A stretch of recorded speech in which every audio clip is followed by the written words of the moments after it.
एक आदमी भीख मांगते मांगते कमर सीधी करने के लिए एक अमीर की बिल्डिंग के दीवार के सहारे बैठ गया।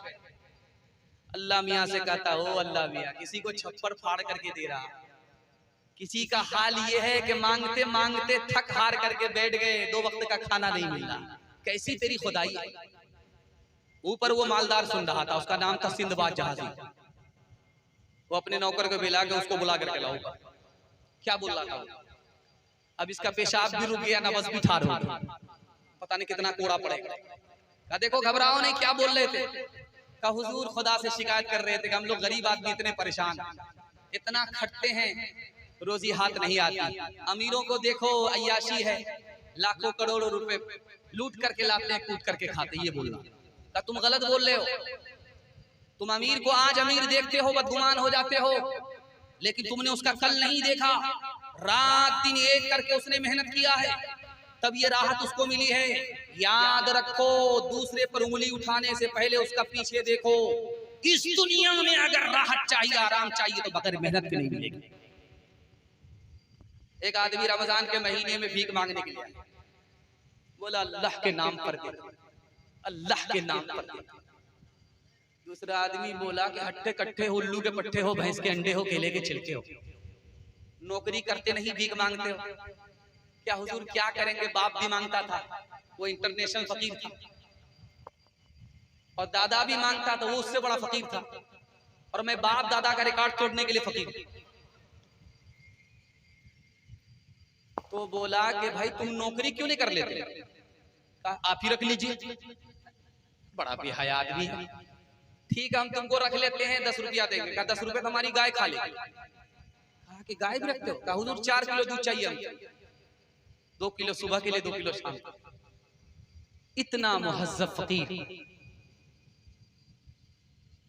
और एक बात आपकी खिदमत में रखने के लिए जा रहा हूं, आप देखेंगे कि जो बेटी वाला बेचारा दामाद को दे करके कंगाल हो गया, वो 1 साल में माला माल होगा।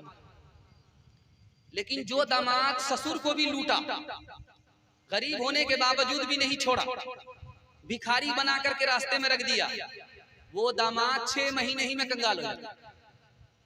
जिस ससुर ने उसको बुलेट दिया, उसमें तेल भरवाने के पैसे उसके नहीं रहते। सच्ची हकीकत मंगे का ये हाल होता है। जो दुनिया से मांगता अल्लाह उसको गरीब रखता है, जो अल्लाह से मांगता है अल्लाह उसको गनी कर देता है। हाथ उठा करके वादा कीजिए, बेटी की शादी फ्री, हाथ उठाइए इंशाअल्लाह। इंशाअल्लाह। बेटा की शादी फ्री करेंगे, हाथ उठाइए इंशाअल्लाह। बहुत अच्छा, आपने अच्छा मैसेज दिया, दिल खुश कर दिया। मैं यकीन करता हूँ ये 313 है, अगर यही बदल गए पूरा हिंदुस्तान बदल जाए। बेशक आप बेटी वाले पर मेहरबान होंगे, अल्लाह आप पर मेहरबान होगा। जो उम्रे मुफ्त गवाएगा वो आखिर को पछताएगा।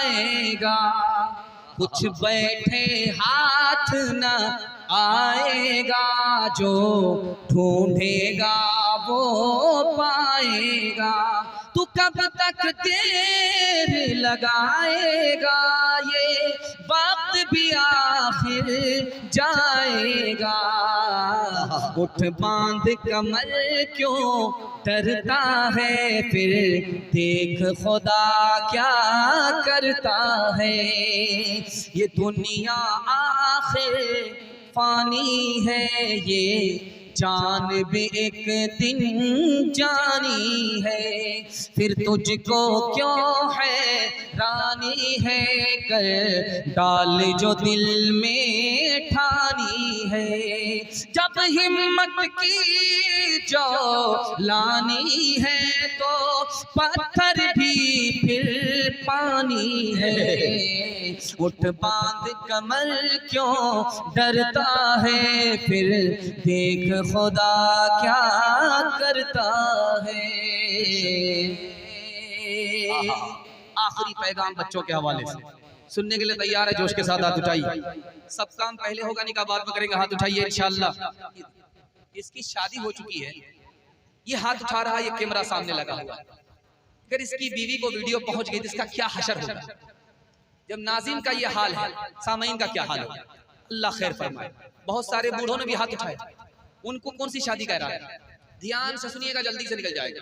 बहुत खूबसूरत पैगाम आपकी खिदमत में आ रहा है, बहुत ध्यान से सुनिएगा। एक बादशाह गुजरा है तारीख में, उसका नाम है उमर बिन अब्दुल अजीज। जानते हैं उनको कितने बेटे थे? 11 बेटे। और बादशाह का इंतकाल हो गया, अपने बेटे के लिए कितना पैसा छोड़ा? सिर्फ 11 रुपए, 17 रुपए। बताइए, इतना बादशाह होकर के इंतकाल किया, अपने बच्चों के लिए कितना पैसा छोड़ा? अब आपका जलसा बिल्कुल मुकम्मल हो रहा, बच्चे तक पहुंच गया हूं। उसके बाद औरत का पैगाम, सिर्फ 2 पैगाम आपकी खिदमत में आएगा। 10 मिनट का मेरे हिस्से का जलसा बचा हुआ, 10 मिनट में मेरे हिस्से का जलसा मुकम्मल हो जाएगा। अल्लाह आपको जज़ाए खैर दे, आपने मेरा दिल खुश कर दिया। दिल से दुआ निकलती है कि अल्लाह जवान बेटी के लिए गैब से मुनासिब जोड़े का इंतजाम फरमाए। आमीन। आपके जवान बेटे को अल्लाह रोजगार अता फरमाए, दिन दुनी रात चौगुनी तरक्की से मालामाल फरमाए। ध्यान से सुनिएगा, जल्दी से निकल जाएगा। 11 बेटे, बाप इंतकाल कर गए, 17 रुपया छोड़ करके गए। एक एक बेटे को कितना हिस्सा मिला होगा? गौर कीजिए, इसमें क्या होने वाला है? कुछ होने वाला नहीं। एक आदमी ने पूछा कि आपके बच्चों का क्या होगा?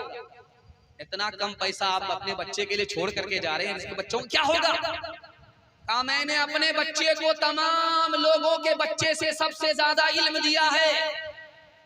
मेरा बच्चा सब में आगे निकलेगा, किसी से पीछे नहीं रहेगा। मैंने इल्म दिया है, खुदा की पहचान कराई है, खुदा के हवाले किया है, मेरा बच्चा भूखा नहीं मरेगा। जैसे ही बाप का इंतकाल हुआ, 11 के 11 बेटे गवर्नर बन गए। जिसका बाप माल छोड़ करके नहीं गया, अपने बच्चे को इल्म दे करके गया, उसका बाप बेटा इल्म की वजह से गवर्नर बन गया। लेकिन एक बादशाह, उसका नाम है अब्दुल मलिक इब्न मरवान, उसको भी 11 बेटे। वो अपने तमाम बेटे को बुला करके कहता है, देखो ये सोना है, ये चांदी है, ये हीरा है, ये जवाहरात है, इसको रखो, 17 नस्ल तर हो जाएगी, तुमको कमाने की जरूरत नहीं पड़ेगी। अब देखिए 10 साल ही में देखिए क्या हुआ। एक जवान खड़ा है, मिस्र की जामे मस्जिद में भीख का कटोरा लेकर के खड़ा है, लोगों से कहता है कि लोगों, ये मेरे दादा ने मस्जिद बनाई थी, मैं कंगाल हो गया, मुझे भीख देते हुए जाओ। जिस बादशाह ने अपने बेटे को दौलत पर बिठाया, इल्म नहीं दिया, उसका बेटा मरने के बाद कंगाल हो गया। जिसके बाप ने बेटे को दौलत नहीं दी, इल्म दिया, उसका बेटा मालामाल।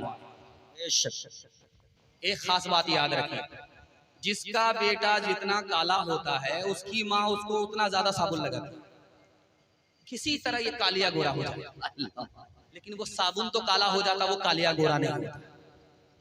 लेकिन कुर्बान जाइए उस माँ के ऊपर, उस काले बेटे को भी वो 14वीं के चांद से बढ़ करके समझती। बेटा काला है, होंठ मोटे हैं, बदसूरत है। माँ ने कहा, बेटा एक बात कान खोल करके सुनो, जिंदगी भर काम आए। तुम बदसूरत हो, लोग तुमको एक गिलास पानी भी नहीं पिलाएंगे, बैठने के लिए कुर्सी भी नहीं देंगे, लेकिन माँ की बात को कान से सुन लो, अमल कर लो, लोग तुमको तरक्की पर उठाएंगे। कमा बताओ क्या करना है? का बेटा रात दिन एक करके इल्म हासिल करो।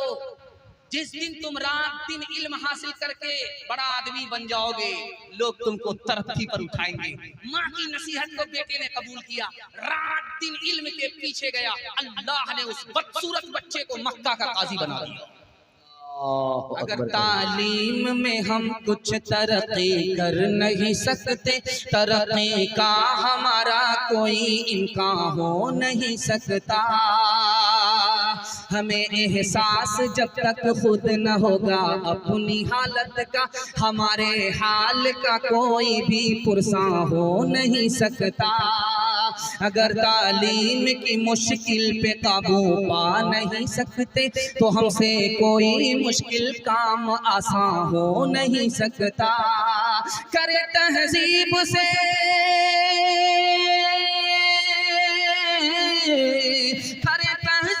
से आरास्ता हम अपनी नस्लों को, शकीले से ज्यादा कोई एहसान हो नहीं सकता।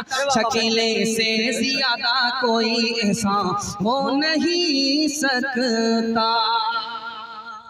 2 पैगाम पर्दा और तालीम के हवाले से, औरतों के हवाले से सुनाने के लिए जा रहा हूँ। आप लोग सुनने के लिए तैयार हैं? जोश के साथ हाथ उठाइए इंशाअल्लाह। औरत को सर पर बिठाएंगे, हाथ उठाइए इंशाअल्लाह। औरत को सर पर बिठाएंगे, हुक्म चली जाएगी। जरा ध्यान से सुनिएगा, जल्दी से निकल जाए। औरत आगे आगे जा रही है, लड़का पीछे पीछे जा रहा है। जान न पहचान, बराबर सलाम कलाम। औरत ने मुड़ करके देखा, ये लड़का मेरे पीछे आ रहा है। औरत ने पूछा कि मेरे पीछे क्यों आ रहे हो? कहा मैं तुम पर आशिक हूं, दिलो जान से आशिक, नकली मजनू नहीं हूं, असली मजनू। औरत ने कहा अभी 2 मिनट में पता चल जाएगा तुम असली मजनू हो या नकली मजनू। कहा कि देखो तुम बड़े बेवकूफ हो, मुझ पर आशिक हो, मैं बदसूरत हूँ, खूबसूरत नहीं हूँ। मेरे पीछे जो मेरी बहन आ रही है वो बहुत ज्यादा खूबसूरत है, आशिक होना तो उस पर आशिक हो जाओ। अब लड़का इसको छोड़ करके उधर ताक झांक करने लगा। लड़की ने मुंह पर जोर से तमाचा मारा, तू झूठा आशिक है, सच्चा आशिक नहीं है। आप देखेंगे औरत की आबरू कैसे लोग लूटते। निकाह के जाल में जवान फंसाता है लड़की को, उसकी आबरू लूट करके अलग हो जाता है। क्या कहता है? जब किसी लड़की से किसी का फोन से राब्ता हो गया तो उसको क्या कहता, मैं तुमसे निकाह करूंगा। लड़की मुतमईन हो जाती है, मुझसे निकाह करेगा। जो शादी के बाद हवाले की जाती है वो शादी से पहले हवाले कर दिया। अब वो मतलब निकाल करके एक तरफ होकर के कहता है कि मेरी माँ तैयार नहीं है, मेरा बाप तैयार नहीं है। मतलब निकल गया तो पहचान। इस तरह औरत की आबरू लोग खराब। तीसरी बात बताने के लिए जा रहा हूं, बहुत ध्यान से सुनिएगा। सालेह अलैहिस्सलाम को अल्लाह ने ऊंटनी अता की। वो ऊंटनी को कत्ल किसने किया ये राज आपको बता। एक लड़की थी, उसका नाम था अनीजा। उसका किदार नाम के लड़के से चक्कर चल रहा। उस लड़की ने कहा मैं तुमसे निकाह करूंगी अगर नबी की ऊंटनी को तुम कत्ल कर दो। लड़का आशिक था, मजनू था, आओ न देखा ताओ। नबी की ऊंटनी को अल्लाह, नबी के मौजज़े को, अल्लाह की कुदरत को उसने जैसे ही कत्ल किया, अल्लाह ने इश्क के चक्कर में नबी के मौजज़े को बर्बाद होने के नतीजे में पूरी कौम को तबाह कर दिया। ये इश्क कितनी खतरनाक चीज है, लोग इसको आसान समझते। हजरत अली के ऊपर सर पे तलवार किसने चलाई आपको सुनकर के हैरत होगी। कतामा नाम की लड़की है, उसका चक्कर चल रहा है अब्दुर्रहमान से। उस लड़की ने कहा कि मुझसे अगर निकाह करना चाहते हो तो हजरत अली को रास्ते से हटाना होगा। उसने इश्क के चक्कर में लड़की को हासिल करने के लिए खलीफे वक्त के सर पर तलवार चला दी, खलीफे वक्त को शहीद कर दिया। ये इश्क और मोहब्बत कितनी खतरनाक चीज है। एक बात और याद रखिए, अमेरिका के मुसन्निफ का कहना है कि 15 साल से लेकर के 17 साल का लड़का 14 साल से लेकर के 18 साल तक की लड़की 3 काम करती है। पहला काम यह है कि निकाह माँ बाप की मर्जी के बगैर कर लेते हैं। दूसरा काम ये करते हैं कि एक दूसरे को लेकर के भाग जाते हैं। तीसरा काम ये करते हैं जब एक दूसरे से मतलब पूरा नहीं हुआ तो जहर खा करके मर जाते हैं, फांसी के फंदे से लटक जाते हैं। ये किसका नतीजा है?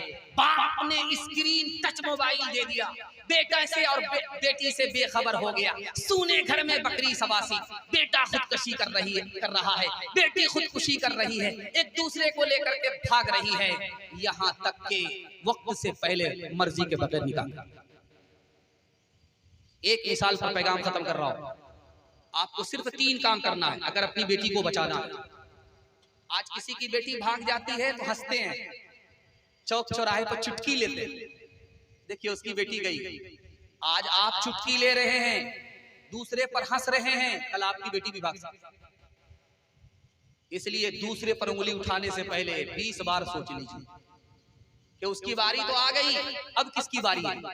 आपको 3 काम करना है, इंशाअल्लाह अल्लाह आपकी बेटी को फातिमा और आयशा बनाए। सिर्फ 3 काम। आप अपनी बेटी को उस स्कूल में दाखिल मत कीजिए जिसमें आवारा लड़के भी पढ़ते, जवान लड़के पढ़ते। उस स्कूल में पढ़ाइए जिसमें सिर्फ लड़की ही पढ़ती है, लड़का नहीं। दूसरा काम, आप अपनी बेटी को स्क्रीन टच मोबाइल मत दीजिए। अगर आपने दे दिया तो उस पर गाइड रहिए, पहरा रखिए, किससे बात कर, कहां जा रही है, कहां से आ रही है। और तीसरी बात जो आपके सामने है वो ये है कि अगर अल्लाह ने आपको रुपया पैसा दिया है तो गरीब की बेटी को अपने घर में लाइए, फ्री में निकाह कीजिए। अगर आप डिमांड करके निकाह करेंगे, अपनी बेटी को लड़कों के साथ पढ़ाएंगे, स्क्रीन टच मोबाइल देंगे, कभी तो 3 लाख लड़कियां भागी हैं, इसके बाद पता नहीं कितने लाख लड़कियां। एक मिसाल है, पैगाम खत्म कर रहा हूं, ध्यान से सुनिए। बुरके में लड़की निकली, उसके शौहर ने कहा ओ रुक जाओ, ये बुरका हटाओ। बुरका जब तुम पहन लेती हो तो मुर्दा मालूम होती है, जैसे कफन लपेट दिया गया। लड़की ने जब देखा कि मेरा शौहर बुरका को पसंद नहीं करता है, दुपट्टे को पसंद नहीं करता, तो उसने हटा दिया बुरका। आप बगैर बुरके के, बगैर ओढ़नी के वो लड़की चल रही है, किसी से उसका चक्कर हो गया, लड़की भाग गई। अब उसका शौहर पुलिस स्टेशन में आकर के रो रहा, रिपोर्ट लिखा रहा। रो करके क्या कहता, अकबर इलाहाबादी मरहूम ने कहा, वो रो करके रिपोर्ट लिखा रहा था कि ये भी गई, वो भी गया, ये भी गई, वो भी गया।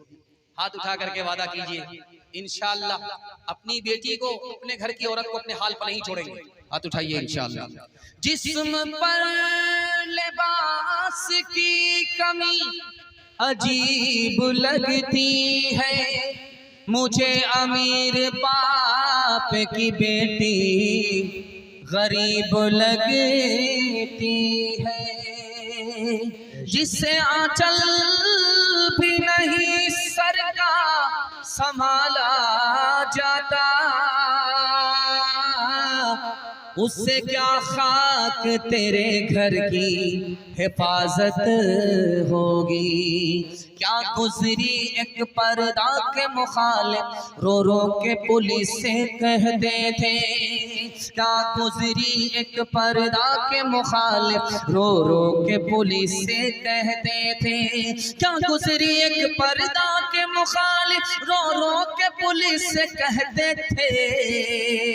औरत भी गई, जेवर भी गया, दौलत भी गई, इज्जत भी गई। औरत भी गई, जेवर भी गया, दौलत भी गई, इज्जत भी गई। चप्पल है ऊंचे हील की और ऊंटनी सी चाल, होठों पे लिपस्टिक लगा के कर रही है लाल। चप्पल है ऊंचे हील की और ऊंटनी सी चाल, होठों पे लिपस्टिक लगा के कर रही है लाल। शौहर के सामने कोई जीनत नहीं रही, फातिमा सी अब कोई औरत नहीं रही। आखिरी पैगाम औरतों के हवाले से, आपकी ज़हमत तमाम, आपने मेरा दिल खुश कर दिया। दिल की खुशी का इजहार करते हुए मैं आपसे दिल से दुआ देता हूँ, अल्लाह आपके घर की हर मुश्किल को आसान फरमाए, आमीन। दीन दुनिया दोनों की भलाई से अल्लाह आपको माला माल फरमाए। ध्यान से सुनिएगा, जल्दी से निकल रहा है आखिरी पैगाम। घर में झगड़ा है, कैसे खत्म होगा, ध्यान से सुनिए। सास बैठ करके कहती है, जब मैं बहू थी तो हमको बढ़िया सास नहीं मिली, जब मैं सास हूं तो मुझको अभी बहू अच्छी नहीं मिली है। एक अक्लमंद औरत ने कहा कि तू बहू सही अच्छी नहीं थी, तू बहू ही अच्छी नहीं थी, जब तू सास बनी तो कहां से अच्छी सास है? कसूर तेरा है, इल्जाम दूसरे पर डाल। जब देखा कि बहू आई है, बेटे को कहीं नए नए दुपट्टे की हवा न लग जाए, तो क्या कहती है, घर की मालिक मैं हूं, बेटे की माँ मैं हूं, ये कौन होती है? अब बहू भी ऐन की बहन गैन नुक्ते का फर्क। उसने कहा कि मेरे बाप ने मुझको रानी बना करके भेजा है, मैं नौकरानी नहीं हूं, अगर एक दिन दब गई तो ये जिंदगी भर दबाए। अब रोज रगड़ा चल रहा है, रोज झगड़ा चल रहा है। औरत दौड़ी दौड़ी आई, कहा कि तरकीब कर दीजिए, मेरी सास हमको बात बात पर मारती है, ऐसी मजबूत तरकीब कर दीजिए कि मेरी सास मेरे ऊपर हाथ न उठाए। एक नंबर की तरकीब करूंगा, उल्टा चरखा घुमाए बगैर तुम्हारी तरकीब कर दूंगा। बोतल में पानी लाओ, ढक्कन खोलो, मैं दम कर देता हूँ। जब झगड़ा शुरू हो जाए सास से तो पानी घोंट करके मुंह में बैठ जाना, कुछ बोलना नहीं। अब क्या था, जिंदगी भर का रगड़ा एक ही दिन में खत्म हो गया। क्योंकि मालूम था बहू की जबान कैंची की तरह चलती है और सास का हाथ लाठी की तरह चल रहा है। जहां मुंह पर काबू हो गया, हाथ पर काबू। आप देखेंगे पहली बार जब लड़की ससुराल से मैके आती है तो मोहल्ले की सारी औरत घेर लेती है। अब वो नई लड़की पहली बार आ गई थी, 2 दिन के बाद 3 दिन के बाद गई बाराती के साथ, वापिस आई है। अब जब मैके आई है तो मोहल्ले की सारी औरत घेर करके गई, बेटी ससुर कैसे थे? कहती सुभान अल्लाह। बेटी शौहर कैसे थे? माशाअल्लाह। बेटी ससुराल कैसी थी? अल्हम्दुलिल्लाह। अब लोग बड़े खुश हुए, वाह ससुराल तो बड़ी अच्छी मिली। एक औरत ने कहा अभी मुकम्मल जवाब नहीं आया, एक सवाल अभी बहुत अहम बाकी। कहा बेटी वो सबको छोड़ो, ये बताओ कि सास कैसी थी? अस्तगफिरुल्लाह, ला हौला वला कुव्वता इल्ला बिल्लाह, जल्ले तू जलाल तू इस बला को हटा। अब समझ में आ गया, माँ को समझ में आ गया कि बेटी को सब पसंद है, सास पसंद है। तो माँ तो माँ होती है, बेटी को अदब भी देती है, हौसला भी देती है। कहा बेटी तुम्हारे जवाब से मुझको गम हुआ, खुशी नहीं हुई। तुमको ससुर भी पसंद है, सास भी पसंद है, ससुराल भी पसंद है, लेकिन सास पसंद नहीं है, ससुराल पसंद है, ससुर पसंद है, सास पसंद नहीं। कहा बेटी ये बताओ पहली मर्तबा जो मैके से ससुराल गई थी कौन लेकर के गई? कहा सास आई थी। मोहल्ले भर की लड़की को पसंद नहीं किया, मुझको पसंद। बहू बनाई और मैके से ससुराल ले गई। कहा बेटी अब रुक करके यहाँ से जवाब सुनो मेरा, ये सास का ही एहसान है, कितनी अच्छी ससुराल मिल गई। ये सास का ही एहसान है, इतने अच्छे शौहर मिल गए। ये सास का ही एहसान है, इतने अच्छे ससुर मिल गए। बेटी सास बला और मुसीबत नहीं होती, कभी माँ होती है, कभी माँ के बराबर होती है। हाथ उठा करके वादा कीजिए बेटी की तरफदारी में दामाद जेल जाएगा। हाथ उठाइए, इंशाल्लाह बिल्कुल सही जा रहा। ये देखिए कुछ लोग हाथ उठा करके, ये देखिए दोनों हाथ उठा करके दायां बायां हो रहे हैं कि कोई देख नहीं रहा है। ये हाथ अंगड़ाई लेने के लिए उठा। हजरत फातिमा की तरह उम्र भर, हजरत फातिमा की तरह उम्र भर, ऐसा किरदार हो तेरा ससुराल में। हजरत फातिमा की तरह उम्र भर, ऐसा किरदार हो तेरा ससुराल में। हजरत फातिमा की तरह उम्र भर, ऐसा किरदार हो तेरा ससुराल में। सास तेरी ज़माने से कहती फिरे, सास तेरी ज़माने से कहती फिरे, कुछ नहीं चाहिए बस बहू सास हो। ऐ बहन जिंदगी में तो रहना जहाँ, घर को रखना बना कर के जन्नत नुमा। ऐ बहन जिंदगी में तो रहना जहाँ, घर को रखना बना कर के जन्नत नुमा। शुक्र करना अदा रब के एहसान का, शुक्र करना अदा रब के एहसान का। हाथ में तेरे दूल्हे का जब हाथ हो,